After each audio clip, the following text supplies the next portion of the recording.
patient a subi une intervention dans laquelle on a mis en place une prothèse de cheville. C'est un patient qui avait de l'arthrose, donc quand les surfaces articulaires de la cheville, à savoir notamment le talus, qui ressemble à ceci, et le tibia avec la malléole externe de l'autre côté.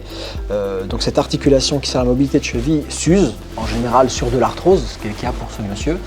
Elle donne des douleurs et bien sûr aussi des raideurs au niveau de la cheville. Et donc lorsque le traitement fonctionnel, classique, kinésithérapie, antidouleur, etc. ne fonctionne plus, on est parfois amené à leur proposer une chirurgie dont le but est de pouvoir pallier à l'ensemble et lui redonner de la mobilité et au mieux évidemment de diminuer les douleurs au maximum. Et donc l'intérêt est de venir retirer ces surfaces articulaires usées et de mettre en place un implant prothétique pour le remplacer. On a l'évolution dans l'implant à proprement parler. Alors après c'est un peu technique, mais c'est vrai que le design a changé, pour faire simple. Et donc ce sont des designs qui sont beaucoup plus stables. Ce que souffrait la prothèse de cheville dans les dizaines d'années passées, c'était plutôt effectivement la durée.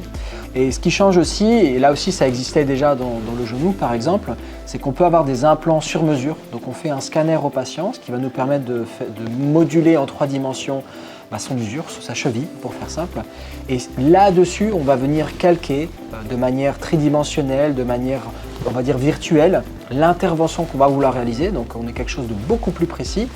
Et on va créer un ancillaire, c'est-à-dire une structure qui va nous permettre de reproduire pendant l'intervention chirurgicale ce qu'on a modélisé avant.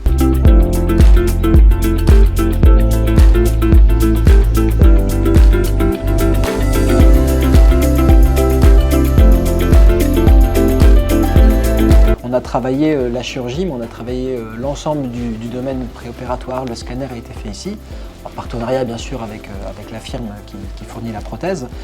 Mais donc c'est la première fois qu'on peut avoir vraiment l'ensemble du cursus. Et puis j'espère surtout d'autres par l'avenir. Voilà.